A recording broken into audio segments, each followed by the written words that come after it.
Namaste.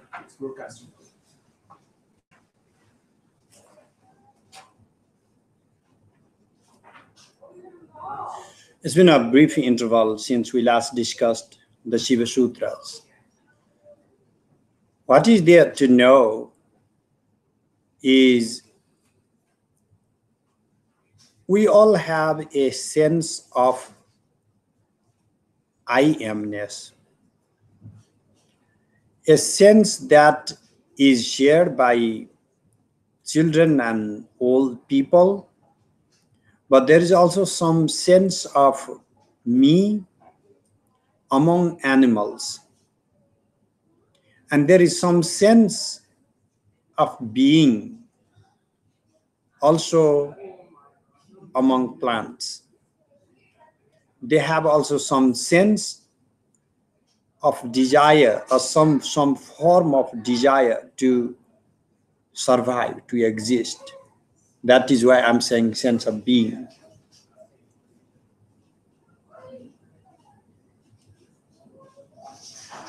What Shiva Sutra is saying is the most fundamental, basic element, basic principle that weaves around, that is the blueprint for everything that exists. That is the foundation of our reality, foundation of our mind, and also foundation of the material world is the very consciousness. This is a big premise, number one premise. Number one thesis is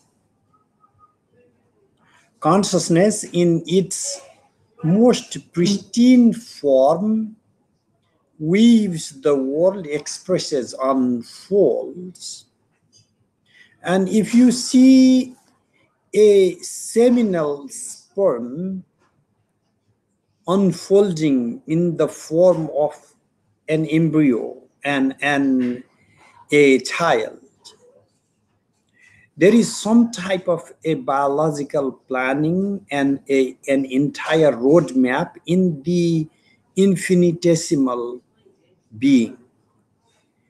We last time discussed about this seed of a banyan plant. Like the seed is so microscopic, but it has within it the entire map for a giant tree. And it does not make a mistake. Like when it starts unfolding, it does not turn into eggplant. It's always exactly the way it is supposed to be.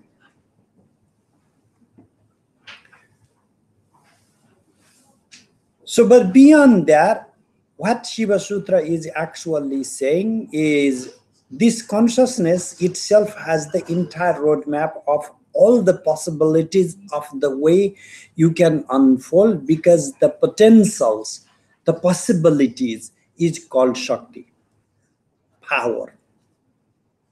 Power is a pure potential.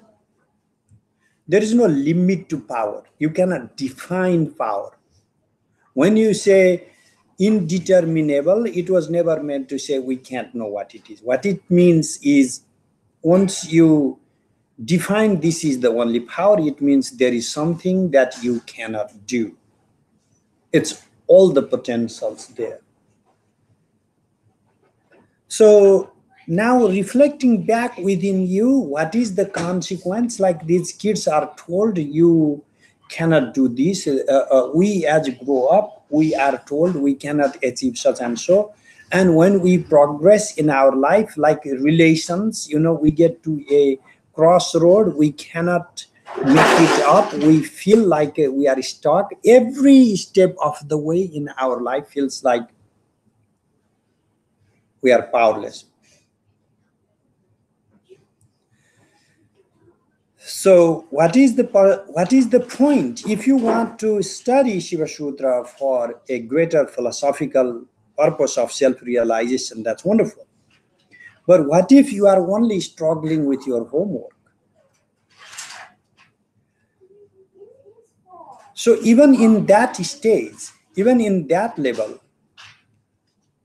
to be told that there is absolutely nothing that you cannot do, and to convince the kid at the bottom, because his school system, everything is designed to tell that there is like 99 things that the kid cannot do. There is only one thing that he should be doing, whatever the universities or schools are designing his life for. So one point is, this Chaitanya, pure consciousness, has infinite potentials, and that is what, that you are that Chaitanya, you are Shiva, and you therefore have that infinite potentials. Immediately the question comes, then why can't I do anything? So there are three types of bondages the Shiva Sutra prescribes. One, the first thing is the bondage of the will. Although we all have the power of freedom, we do not want freedom. The will to relish our dream.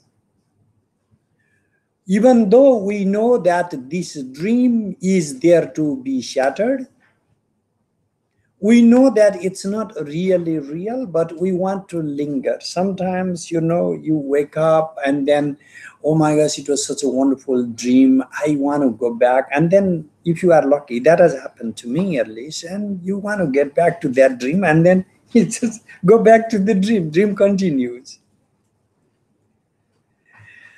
Whether or not that happens to you in your dream state, that is what is happening to you in your waking state.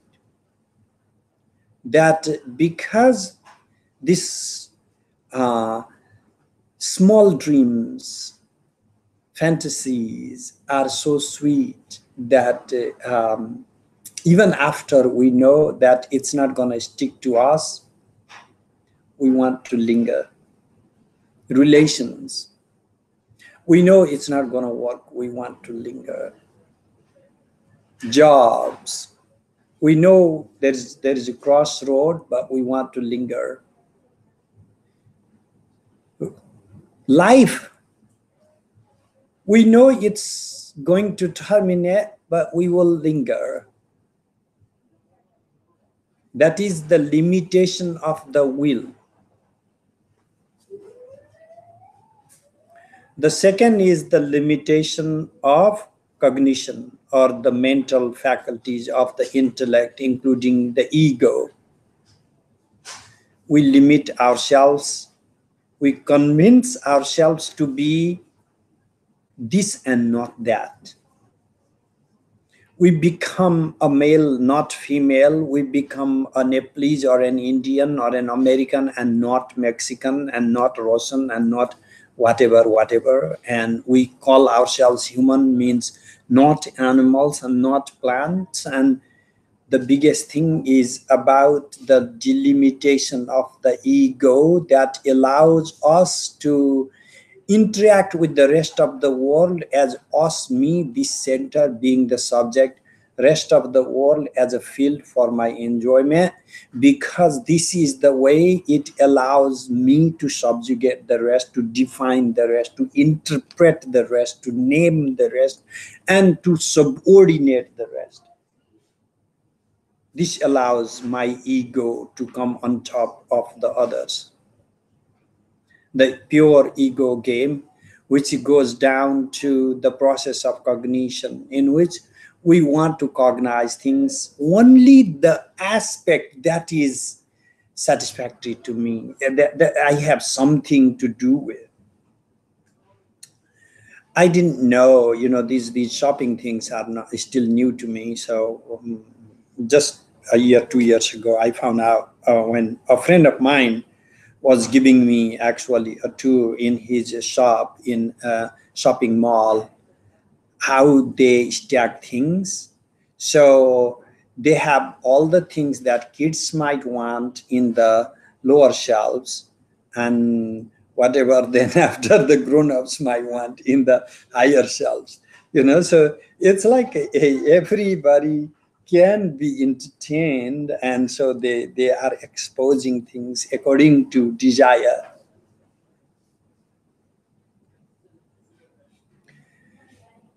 The world is a business of desire, and we interpret things based on our desire. And if we think that we do not need these things, then the thing becomes useless.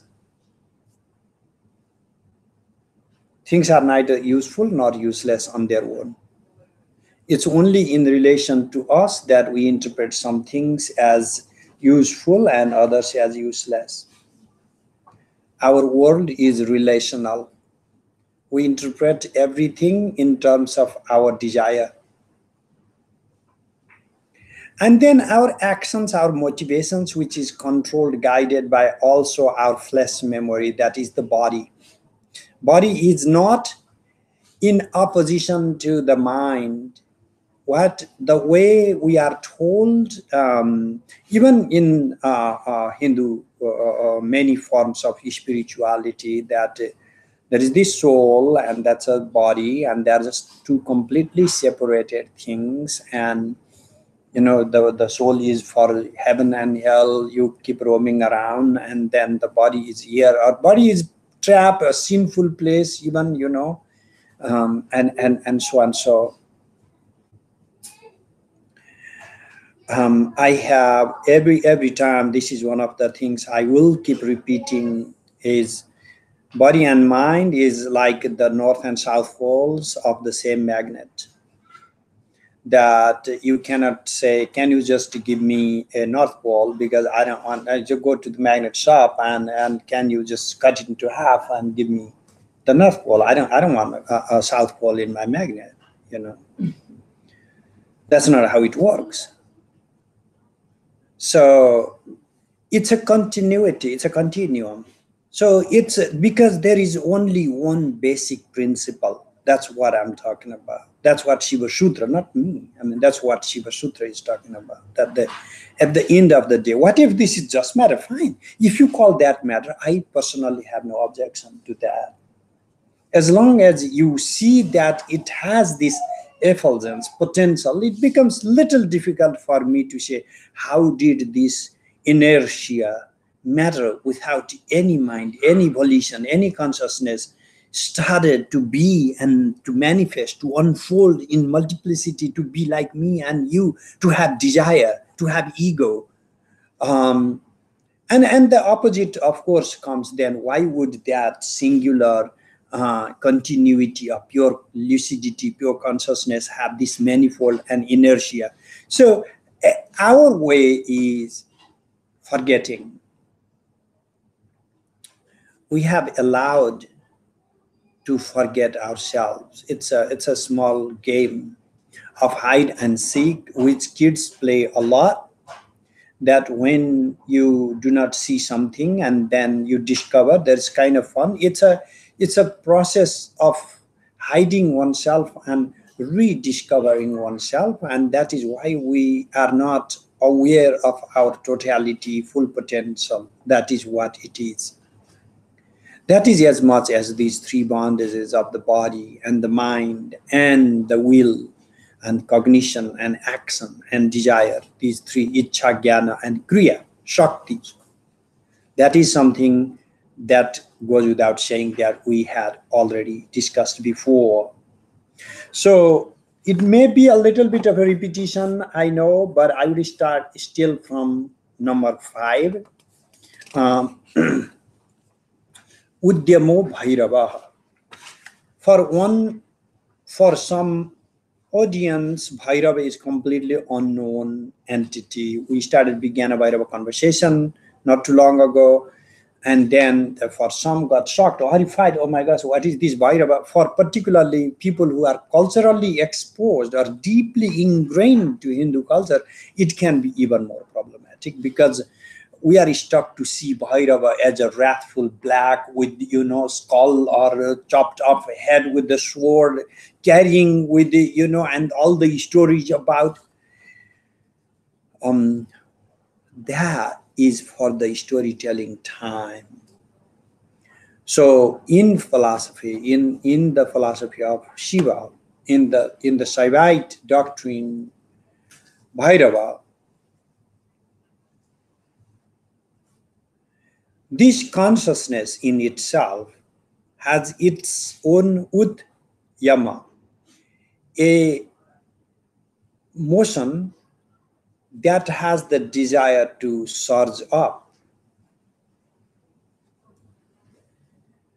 a sort of effulgence, a sort of dynamism, a sort of self expression that is the most basic principle of this pure being. What are you in your undivided non-dual form is pure consciousness, but what are you when you want to express yourself, your own effulgence? That is the pratibha, a, a form of creative surge of being, creative expression. There is no separation of creativity and the divine entity that creates. It's not like a creator is out there, created things are here, and the mechanism that makes creation possible is something distinct. It is the creator, if you call that, becomes a creator in the process of the dynamism that unfolds. When that is accomplished, that becomes creation. Kriyaya parishamati bhava. Bhava, the materialization. What is materialization? Is a parishamati, as an accomplishment, a fulfillment of the dynamism of kriya, of motion. Things are always in motion, always changing, always in flux. But whenever they are in some form, when I'm identifying an object as a book, as a pen, as a son, as a daughter, I'm identifying them not in their dynamism, but I'm freezing them in a particular concept. The motion is as if suspended for a moment, although everything is in motion. We are relating to each other entities by suspending motion, by freezing them as if they are frozen for a brief time, giving this bhava, becoming. This becomes possible due to the surge. That surge in itself is Bhairava. Why is this called Bhairava? It has Bhairava word itself has multiple meanings. Bharana, Ramana, Vamana. The most common interpretation of Bhairava is number one, breathe, to fill in. There is this constant need in you to fill in. That constant need in you to fill in begins with the first urge to fill your belly and fill your need of the sensory faculties. You like to see things, hear things, you heard a sound. If there is any sound, you have this hunger to fill your ears with whatever the strange type of sound. I'm like, we have so many buzzing sounds of the AC and whatever, car vehicles are running, and we are not even hearing those sounds. But if for a brief moment one odd sound comes, we'll hear that. Any strange, any irregular sound comes, we'll hear that. Hunger. We are running in every direction, even when we are sitting here. All these mouths, tentacles through which we receive food, is constantly reaching out touching things, literally. With eyes, we touch things. With ears, we touch things. So our sensory faculties are constantly colliding with the rest of the world. The need for a fulfillment.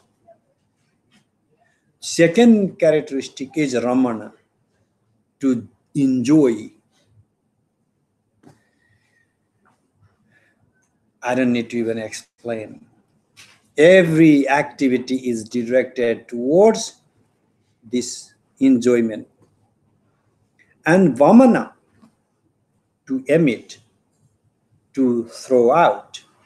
One, we throw out the things we do not want, because everything in the world is not something we want to accrete, we do not want, so we throw out. Others, we want to self-express. That is also throwing out. Everything that happens is either a bharana, to fulfill, or vamana, or ramana, or enjoyment. In the dream, you are still feeling yourself. If you have seen the animals like cows and buffaloes, and when there is no grass to chew on, they are constantly chewing the cud, constantly moving, their mouth. With humans, the dreaming, chewing the cud. And sometimes suspension of those chewing, and still there is some form of inner chewing happening.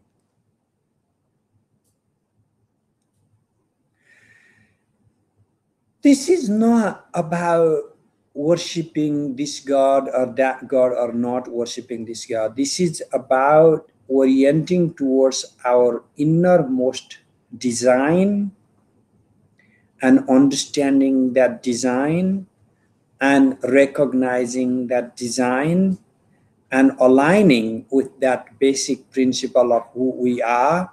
And that is what is called moksha. Liberation is not something supernatural to be discovered after life, or to be discovered in your old age, or to be discovered when you give up everything of your life. At least not in the Shiva Sutras. So is there an implication of suddenness or singularity? Jagiti Uchallaratmya. In the Bhairava. Yeah, there's this some sense of jak. The commentator uses this. Is that what you are referring to? I'm trying to relate it to bhi or fear. There is also there, like actually Kshema Raja in his beginning of the commentary on Vijnana Bhairava gives multiple interpretation. There's one verse: Bhiru Nam Avaya Prado Bhava Bhaya Krandasya Hetustatah Hridhamni Pratitascha Bhiravarucham Isho Antaka Syantaka Bherambhayatiya Sayogi Nivahastasya Prabhur Bhairavo Vishwasmin Bharana Dikrit Vijayate Vijnana Rupa Paraha. So there are like 8 or so different etymologies. So from Bhi, Bhi-rava or Bhiru Abba. What does that mean is the sound that constitutes fear, or the one that protects those Bhiru, those who are scared, modified. So there are many other interpretations, but I would rather choose not to go further. And maybe in the context of Vijnana Bhairava, maybe one time, because the whole conversation is going to be more on Bhairava. So I would excuse myself for that time. I'll keep that for that time. Shakti Chakra Sandhane Vishwa Samhara.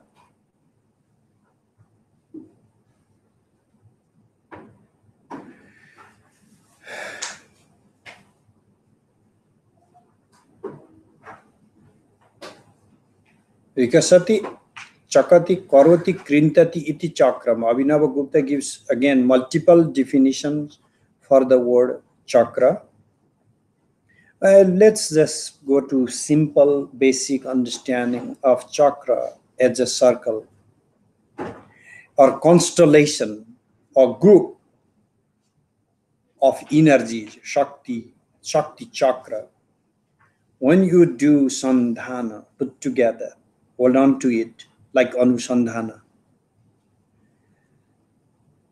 This is basically whatever is constituting the world. World means my perceptual world. World means my world of conviction.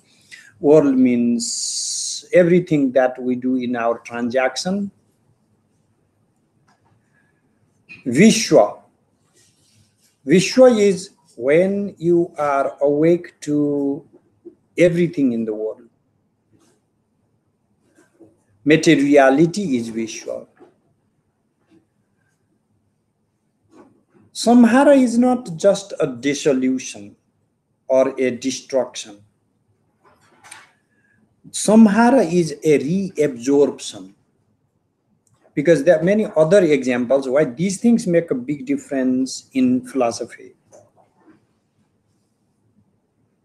The role given to Shiva is samhar. Bhagavan Rudra does, what does he do? He does samhar. And then you read the translation, he does the destruction. Why would I want to worship anybody who does the destruction? What is the meaning of samhara? To pull everything within. You see, it's not like smashing apart. It's like bringing everything inside. That's why I'm calling it a reabsorption, to withdraw. I don't know if you have ever seen it. When we were kids, we used to have tremendous amount of time, unlike modern day kids, with the video games, of course.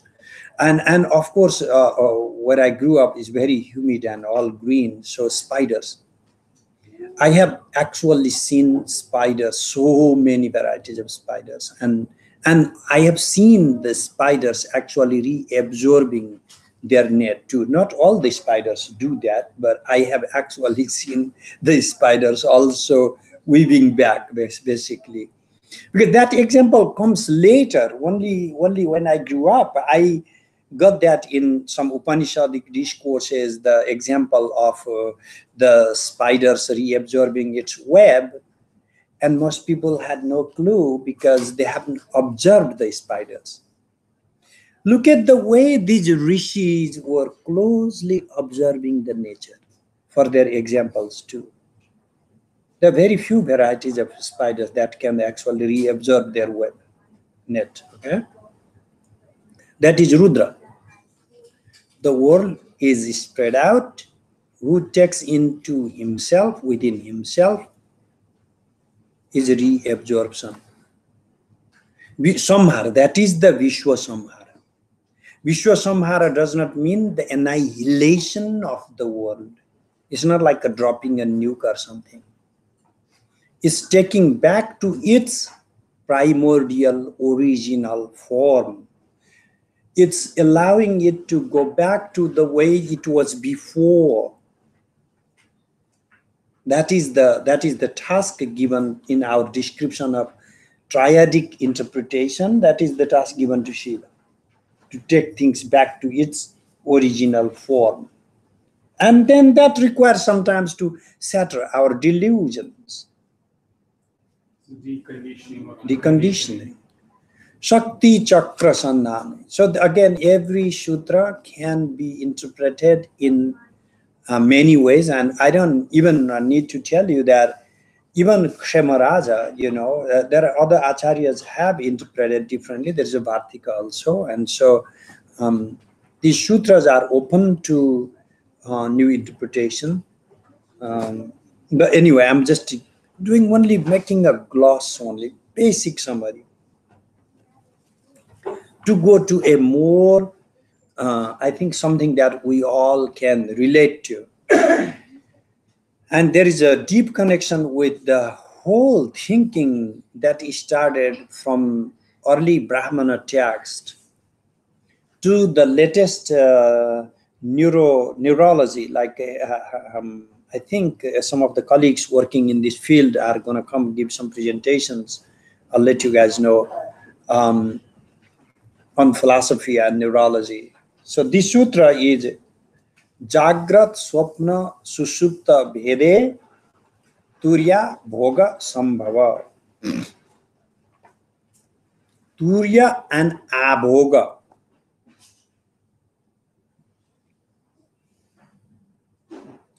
Abhoga, there is another term for abhoga, which is chamatkara. It's not chamatkar in contemporary Indian languages. This is a aesthetic terminology, which is a sort of wonder, stupefaction. When you are not bewildered, it's like a bewildering. No, that is not. It's like you are so perplexed in a sort of contentment that you are frozen. You have no sense of time or space. You are not aware of yourself, and you are not separating yourself from the rest of the world. In this state of abhoga, that is the real bhoga in that sense. This is where your cognitive mechanism does not work. You are not knowing the world with your eyes or mind or anything. You are frozen. You are one with the world. For that brief moment, there is no ego. Every instance of your consciousness in the minuscule level, in like maybe 0.00 whatever, now these scientists will analyze a trillionth of a second, So what I mean is, in a very small scale of your conscious act, there is a moment where you are frozen. You suspend your cognitive activities. You are one with the totality. It is happening in the minuscule. These people are not deriving something that is yet to happen. Everybody, when they say everybody is already enlightened and you are not realizing it, it feels so mystical or paradoxical, like Zen type, and people make some bizarre statements about it. What it is saying is, in the minuscule level, our mind stops and does not define what it is, becomes one with it. Before you pull yourself apart from the continuum, you are at one brief moment one with the continuum. You are not separated from the totality. Aha. Aha is an aftermath of interpretation of what happened in that brief moment. That is why we love to engage with the world, because that minuscule moment, we are one with our true nature.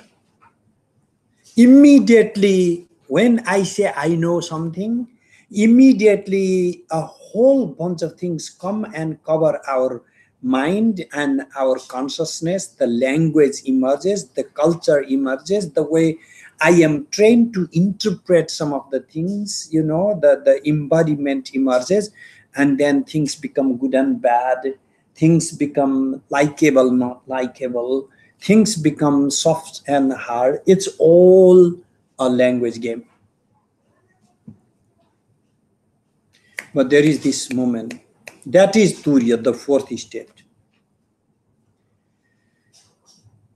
When you have, there is also Turiya, Jagrat, Swapna, Sushupta, Bhede. You can interpret that as when you make a distinction of, or even when you have the Veda. Even when you are in the Veda, in the state of the duality, Again, let me go back to two different models of self-realization. One is you cannot get self-realization by doing only everyday activities. You have to give up your regular world, everyday business. You cannot be a warrior and an enlightened being, or a student or a teacher. You have to give up your job. You have to renounce, take a sannyas, whatever, in whatever all the forms. Because their understanding of your true nature is that our being in the world is an aberration. It's a disruption of our real nature. That this is covering who we really are. This is taking us further and further away from our inner being. Therefore, you have to give up all these things to get back to your true nature. The opposite of this spectrum is the idea that because your essential nature is full of power, energies, every mode of expression is the very expression of your being, and therefore, even when you are running your business, working in your office, doing whatever you do with your students and teachers, our activities are just the source or the expression of that same being, because there is no real duality.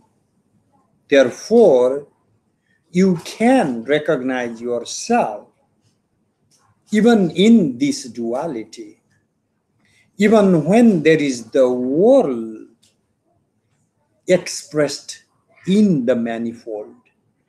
Manifold, again and again, the term I will be using is to become many.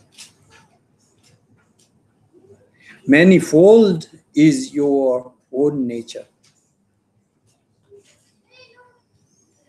I was 16. Sometimes I like to add one story. I was 16, and my first book with my teacher, true teacher, is Panchadashi, one of the Vedanta texts. It's a very difficult book, but my teacher said you can handle it, and okay, who am I, So I was studying, and I had to go early. One day I was going, and then one tree had fallen, and then some guys, it was Asian pear tree on the way, and some guys were cutting the branches, and then I talked with them, and they said that they want to get the cutting so that they can have their own plants. And because I grew up, in a farm, I knew that cutting is possible. You can actually cultivate from a cutting. And the rest of my way, I started thinking, if there is some type of Atman, Jiva, life in this pear tree, now 10 people are collecting branches and making 10 different plants. How many jivas are there? Or did the plant already have 10 or 20 or 1,000 jivas?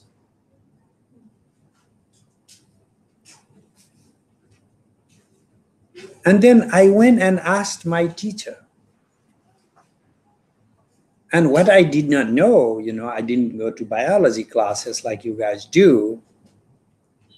Instead of solving the riddle, he gave me one more problem.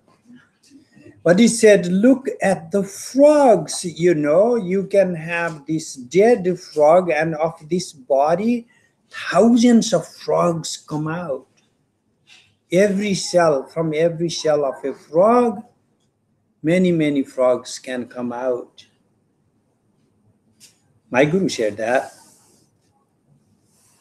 And I asked other people because it was, I had not seen, that is like the trees I had seen. Frogs I hadn't seen. I'd seen frogs, but not like a dead and then the body of the frog, And I asked another guy who had studied some sciences, and he said, oh, well, you know what, there is those days, like, I think those were the days when they had this first cloning or something. And then he said, from every cell will tomorrow make also human beings from every cell. Because the basic riddle to me was, like how many souls are there? Everybody is the infinite life forms. All the infinite life forms essentially is only one life, Jiva. This is very fearsome because all my dear Kumar Bhai is doing is make his business running well so that he can, feel at the end of the day that, he's better off. Not Kumar Bhai, he's a good person. But the people who are doing business, they are always comparing themselves with the others. I'm more successful than them. I've read so much, I know more than those people. I'm so powerful that I can subdue those people. Because we do not even know how to live if we were not there to make others feel bad, or to subordinate others, or to make ourselves more important in this whole wide world. We have defined the purpose of being as being somehow superior. And when we say all these bodies are like bubbles manifesting in the single possibility, and that is what you are, this is too much. I will keep losing more and more people to listen to. If I start going, if I continue in this line of thinking that at the end of the day, you are that singular potential expressed in all infinite forms, it forces us to think again. People say our social philosophy, we need capitalism, and we need communism, and we need a socialism. You know what? We need this philosophy of this form of universalism, of Atman. What is self-realization? Self-realization is not my realization at the cost of your realization. We're on the same boat.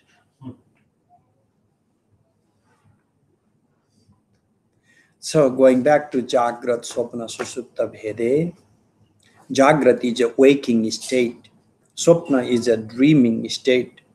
Susupta is when you are neither awake nor dreaming, when you are dreamless. In the dark of the deep sleep, even your dreams are suspended for a brief moment. That is a sushupti, a sleep without a dream. Even when these differences are unfolding, you can experience your fourth state. What is the fourth state? The fourth state is your pure consciousness. That's why I started from being in that pure being for an infinitesimal moment. Why did I start to discuss that? is because no matter where you go, you cannot go outside of your being. What do I mean by that? I had, I'm giving you one more example from my life. I grew up in a village and then went to the town, and I got lost because for us in a village, we didn't have these big roads, and maybe only once they would get like at the end of the village, then there would be a crossroad, and once you know one or two crossroads, done. Now every block there are crossroads. It's very confusing. When you think as a child stuck to navigate, the world is a big puzzle. But no matter where you are, when I went to Varanasi, and then for a minute, it was a new town. My psychosis kicked in again. For a moment, I thought, how am I going to navigate? Immediately, this is this Panchakroshi, a sort of the whole area is considered sacred. And I immediately realized that no matter which corner or wherever I go to, I am not going to get out of this sacred site. The mandala ruled by Kalabhairav, the mandala ruled by Vishwanath. So a bird flies, it cannot get out of the sky. No matter how far a bird flies, it can never fly outside of the sky.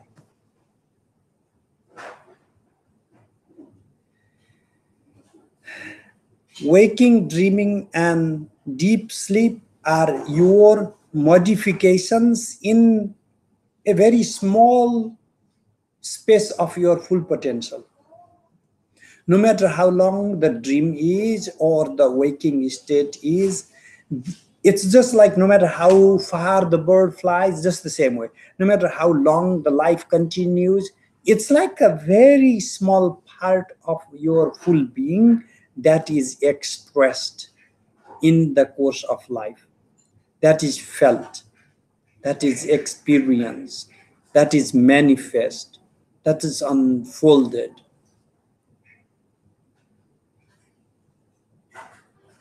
It gives us a project.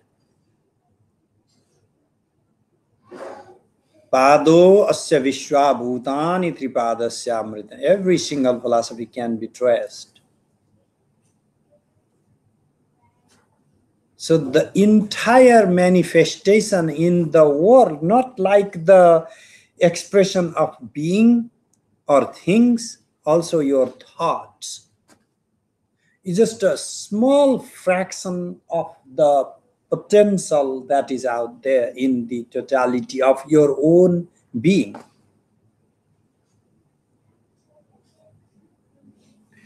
I will quickly read these three sutras, which give you an interpretation of what the waking is. Jnanam Jagrat. You know, we discussed. I went ahead with Ajnanam. I'll go with Ajnanam again. What is the waking? Waking is you knowing. What is waking? Waking is you not knowing. What does it even mean? Is like you having fragmented consciousness. The Jnanam here is always talking about our conceptualization. Think of a child who asks mom. He sees outside, he looks out, he sees a car, and he can draw a car. He looks at a tree, he draws a tree. Standing man, his father, he draws a man. He thinks of water. Asks, Mom, what does water look like? and mother brings water in a cup. The kid draws a cup. Mother says, no, this is a cup. The kid says, this is a cup, though. Show me the water. Even when you take it to the ocean, we are only seeing water allowed in the surface where there is water. Because we know as we grow up that water per se does not have its own original shape. It can assume the shape of its support. When we say pure consciousness does not have any particular shape, and that is what you are, it's mind-boggling. And Western philosophers are really confronting with the idea that no, there can't be a consciousness without any particular shape. Yes, there are always, whenever we encounter consciousness, it always has one or another form. But because it is not its original form, therefore, when we think of consciousness itself, we cannot think of a particular shape at the cost of the rest of the forms, rest of the shapes. What is consciousness? What is water? What is the pure potential to assume whatever the shape, the support is? Consciousness is the pure potential to assume whatever the shape, your concept, your rest of the world is. So therefore, we have all these ideas of things. We see the shape, we hear the sound. For everything, we have the name, and those names is where we stuff inside our sense. Stuffing, like Madhukar knows how to fill in, with this amazing dishes he makes with.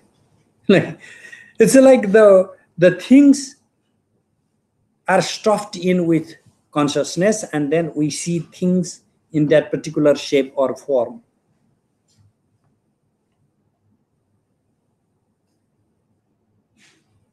When we are stuffing things in our when we are stuffing consciousness in things, that is waking.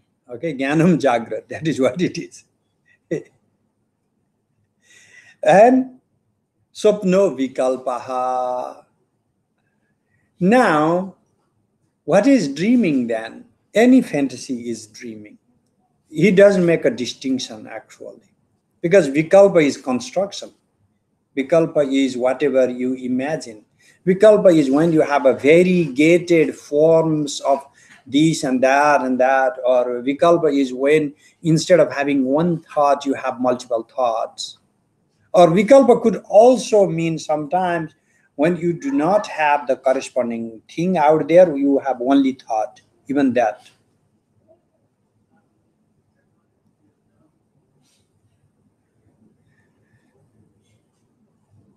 That is Swapana. Even in these thinking only, there is the same pure consciousness sapped within. There is no fullness though. Why would we prefer to come to waking state than in the dream? Is because we have a higher fulfillment in the waking state. When you eat something and in the waking state you eat something, you have a higher sense of fullness. Therefore, because of this higher sense of fulfillment, waking experience feels more real than dreaming. I do not know whether it has happened to you or not. It does have happened to me in a number of occasions where I would easily buy those dreams at the cost of all my waking experiences. Some of these dreams going back to 20, 30, 40 years of my life, they are still more real to me than my everyday experiences. I have forgotten so many millions of everyday experiences, but some of these dreams are stuck with me because they were real, they were full. That's fullness. That's what I mean by fullness. Sometimes even the dreaming state can have that fullness. Like, you have the like a towel, like you soak with water, and then a lot, it's like a sponge. Your mind is like a sponge, and then experience, when you soak your mind with the experience, it just gets completely soaked in, and then it is real. When you are not soaked in, your sponge barely touches it. Like you are walking on your way, and then on you drove for half an hour, you are rushing to go to your office. And I ask, how many vehicles were there on your way? No, I don't know. Did you see any blue car? I don't remember. Or red? No, I don't remember. So, of course, we saw that, but we do not remember because there's no fullness. We didn't soak ourselves with those things. You know what you like to soak with? Anything that allows you to feel bad about. I'm sorry. So get soaked into fullness. That's a bad habit, by the way. People generally like to get soaked into bad things. Fullness. And the happiness is already designed. Nowadays, even grief, people design, this is the day we will have the commemoration of such and so's death, and then you go there. What I like, I can't even say like, but it happens. Like in Bengal, if you go, they have this woman, you pay for, and she charges by hours of how many hours you want her to come and cry. So when somebody in your family dies, then and then they are paid to come and cry. That's the level of grief we are feeling these days. So although even in grief we are unable, but most often, we want to feel good, let's go for a holiday, and we are telling ourselves to be feel. It's so fake. It's so fake. And then you go and take pictures, because it's anyway fake. So I am not saying life is fake. I'm not saying experience is fake. All I'm saying is we have reduced the value of life to the extent that we could live a real life, we turn it into a fake life. That's all I'm saying. Instead of feeling richness in our experiences, we are expunging experience from the possibility of encountering the world. I could be at the moment of aha, seeing the sunset, but you rush into yourself for let me take a picture of it. Your aha moment is gone. There is no fullness there.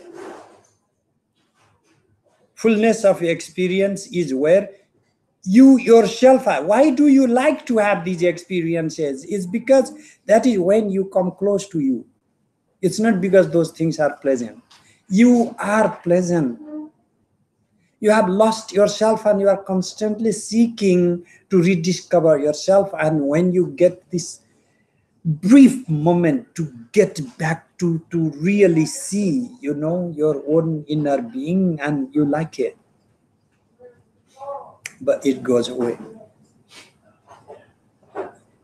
And that brief moment of bliss comes in every possible form, even when you are drinking, even when you are eating, and even when you are urinating, particularly if you are in India not finding any restroom, in a corner, and then you finally find where you can release. That's also a blissful moment.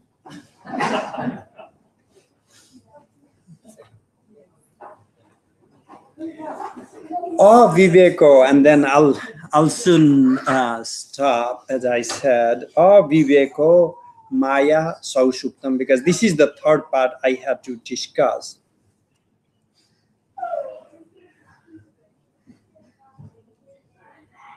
Maya Sushupti can be interpreted. Maya is Sushupti, or the Sushupti that is conditioned by Maya. Maya ya Sushuptam, Maya cha Sushuptam. Maya Nirmitam Sushuptam.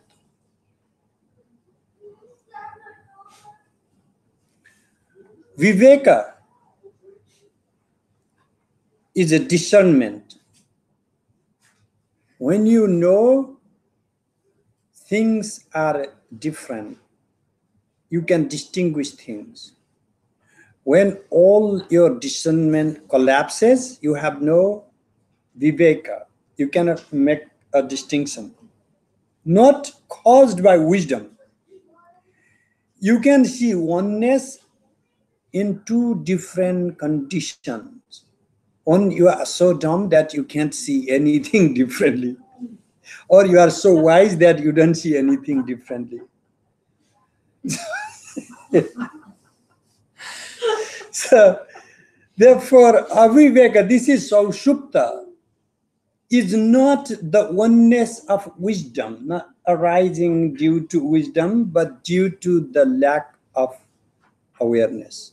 Due when the ego self has not given its ego, but wrapped around within the darkness. Some people, even some great yogis, have mistaken Sushupti with Samadhi. Why? Is because they simply see that there is really no distinction. One is the lack of distinction without awareness. It's a loss of awareness. You know that when in the West, they discovered mescaline, and people like Aldous Huxley and Sigmund Freud and all these great people, even to some extent William James, it is like doors of perception. You know, they got these crazy ideas that, with the drug-induced state, they are like thinking they are great yogis now. They can have their own experience of samadhi. That was mistaken. Now they all realize that it was a big mistake.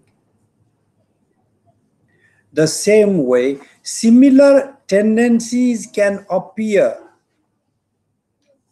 in different conditions, but they are not the same.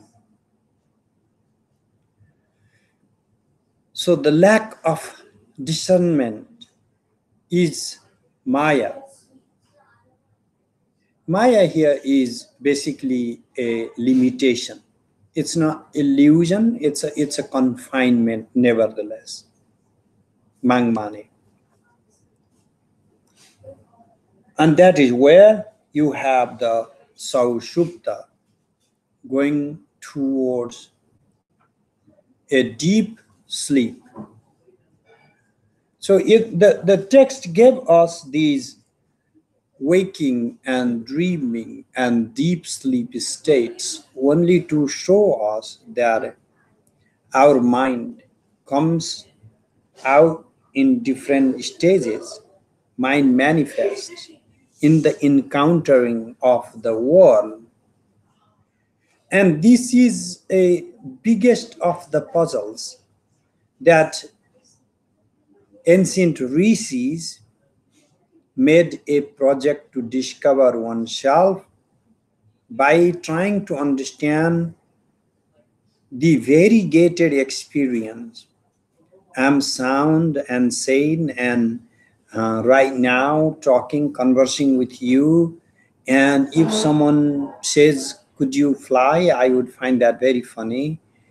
But I am sure that all of you have had, at least at one time in your life, at one moment in your dream, that you had a dream of flying.